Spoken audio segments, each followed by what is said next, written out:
Kryetari i komunës së Mitrovicës së Veriut dhe kreu i kuvendit komunal të kësaj komune janë ndaluar nga policia e Kosovës, pasi të njëjtët kanë tentuar që të vandalizojnë një mbishkrem e Dua Mitrovicën. Në pamjet e publikuara në media, kreu i komunës së Mitrovicës së Veriut Milan Radojević shihet teksa hedh sprej të kuq mbi mbishkrimin e Dua Mitrovicën. Në pamje shihen edhe një numër i pjesëtarëve të policisë së Kosovës, të cilët ndërhyjnë. Kreu i kuvendit komunal të Mitrovicës së Veriut Ivan Zaporozac shihet teksa futet në veturën e policisë së Kosovës, derisa kryetari i komunës Milan Radojević shoqërohet nga 4 pjesëtarë të policisë së Kosovës.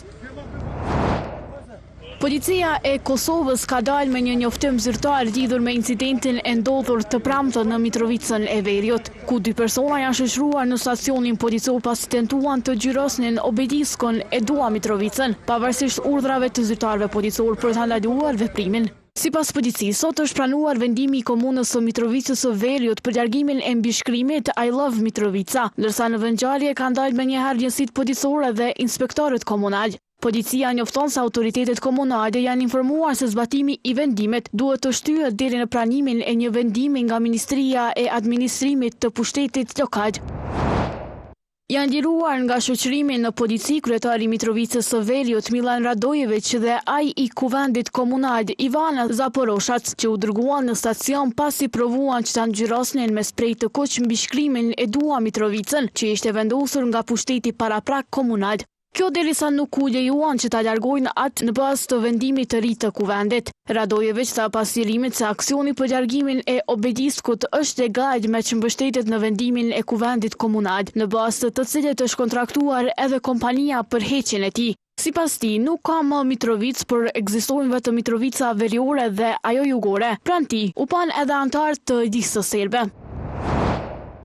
Komisioni qendror i zgjedhjeve ka prezantuar në mbledhjen e radhës raportin mbi përgatitjet e drejtanishme për zgjedhjet e parakohshme për Kuvendin e Republikës së Kosovës, ku është theksuar se procesi logjistik dhe administrativ po zhvillohet sipas planit të paraparë. Drejtori i Zyrës për regjistrim, certifikim dhe kontroll financiar të subjekteve politike Besnik Buzhala ka thënë se raporti pasqyron përgatitjet logjistike dhe administrative për ditën e zgjedhjeve. Ai ka bërë të ditur se janë transportuar edhe pajisjet e teknologjisë informative, përfshirë kamerat në vendvotime, kompjuterët, monitorët dhe pajisjet të tjera mbështetëse. Instituti i Kosovës për Drejtësi ka publikuar raportin analizë programeve të partive politike për zgjedhjet parlamentare qershor 2026, qeverisja e mirë, sundimi i ligjit dhe integrimet evropiane. Naim Jaka, lulumtues në IKD, prezantoi gjetjet e kësaj analize, ku tha se njëra ndër gjetjet është se asnjëra nga partitë politike nuk e trajton në mënyrë të plotë reformën në drejtësi për programet zgjedhore. Edhe pse të gjitha partitë flasin për drejtësinë, efikasitetin dhe luftimin e korrupsionit, asnjëra nuk paraqet një plan të plotë reformues që lidhet drejt për drejt me proceset që kanë dominuar debatin gjatë viteve të fundit. Zotimet e partive politike mbeten në nivel deklarativ, ndërsa këto zotime nuk realizohen me deklarata, por me plan konkret dhe llogari institucionale. Një nga mangësitë më të dukshme është mungesa pothuajse e plotë e referimit ndaj strategjisë për sundimin e ligjit 2021-2026. Kjo strategji ka qenë dokumenti më i rëndësishëm shtetëror për reformën në drejtësi gjatë 5 viteve të fundit. Megjithatë, as LVV, as PDK, as LDK dhe as AK nuk e trajtojnë atë si bazë të reformave të ardhshme, ka thënë Jakaj.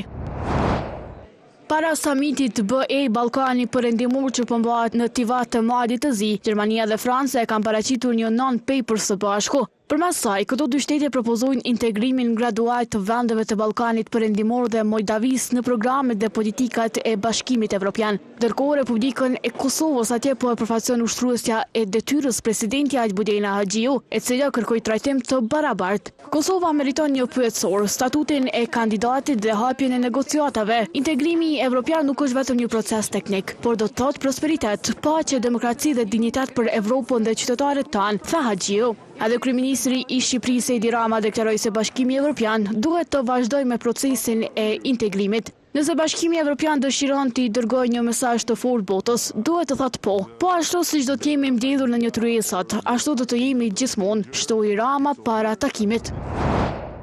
Ambasada e Shteteve të Bashkuara në Kosovë ka ripërsëritur mesazhin e të ngarkuarës me punë Anu Pratipati, duke theksuar nevojën që Kosova të përfshihet në projektet rajonale të gazit natyror të lëngshëm të mbështetura nga SBA-ja. Në opinionin e saj, Pratipati vlerëson se kërkesa për energji në Kosovë po rritet ndjeshëm, ndërsa shpenzimet për importin e energjisë elektrike vazhdojnë të rëndojnë ekonominë e vendit. Ajo thekson se DNG amerikan do të ndihmonte në diversifikimin e burimeve energjetike, uljen e varësisë nga importët dhe forcimin e sigurisë energjetike, duke e lidhur këtë edhe me thellimin e partneritetit ekonomik me Shtetet e Bashkuara të Amerikës. Sipas saj, Kosova duhet të veprojë shpejt për të përfshirë në projektet rajonale të infrastrukturës së gazit, pasi vonesat mund të kufizojnë mundësinë për qasje në furnizimet amerikane.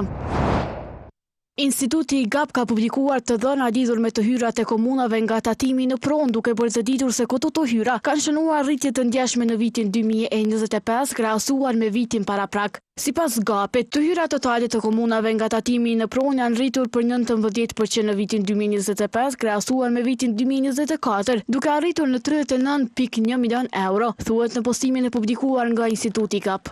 Në njoftim thuhet se krahasuar me vitin 2024, komunat me rritjen më të madhe përqindrore të hyrave nga tatimi në pronë gjatë vitit 2025 kanë qenë Potujeva, Suhareka, Vitia, Istogo dhe Gjilani. Policia e Kosovës ka dhënë detaje për vetë aksidentin që ndodhi mbrëm në rrugën Prishtinë-Ferizaj, ku një vetur përfundoi në një lokal. Sipas policisë, si pasojë e vetë aksidentit, 2 persona kanë pësuar lëndime trupore. Rasti ka ndodhur rreth orës 23:30. Mbrëm rreth orës 23:30 në rrugën Prishtinë-Ferizaj ka ndodhur një aksident trafiku.